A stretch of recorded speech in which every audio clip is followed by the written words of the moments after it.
وہ وقت یاد کرنے کے قابل ہے جب تمہارے پروردگار نے فرشتوں سے فرمایا کہ میں زمین میں اپنا نائب بنانے والا ہوں۔ انہوں نے کہا کیا تو اس میں ایسے شخص کو نائب بنانا چاہتا ہے جو خرابیاں کرے اور کچھ تو خون کرتا پھرے؟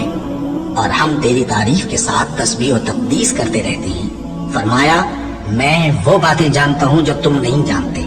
اور اس نے آدم کو سب چیزوں کے نام سکھائے، پھر ان کو فرشتوں کے سامنے کیا اور فرمایا کہ اگر سچے ہو تو مجھے ان کے نام بتاؤ۔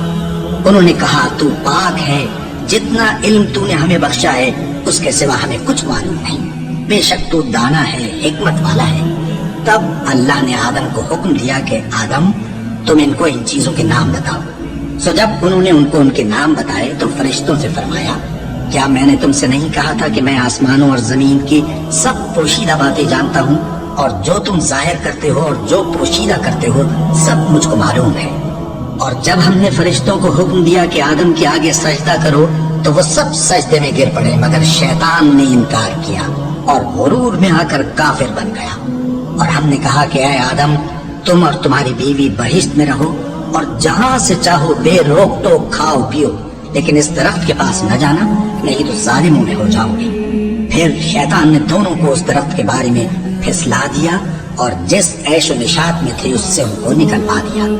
تب ہم نے حکم دیا کہ بہشت بری سے چلے جاؤ، تم ایک دوسرے کے دشمن ہو، اور تمہارے لیے زمین میں ایک وقت تک ٹھکانہ اور معاش مقرر کر دیا گیا ہے۔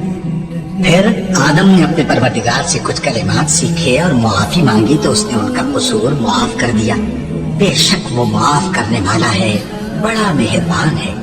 ہم نے فرمایا کہ تم سب یہاں سے اتر جاؤ، جب تمہارے پاس میری طرف سے ہدایت پہنچے تو اس کی پیروی کرنا، کہ جنہوں نے میری ہدایت کی پیروی کی ان کو نہ کچھ خوف ہوگا اور نہ وہ غمناک ہوں گے، اور جنہوں نے اس کو قبول نہ کیا اور ہماری آیتوں کو جھٹلایا وہ دوزخ میں جانے والے ہیں اور وہ ہمیشہ اس میں رہیں گے۔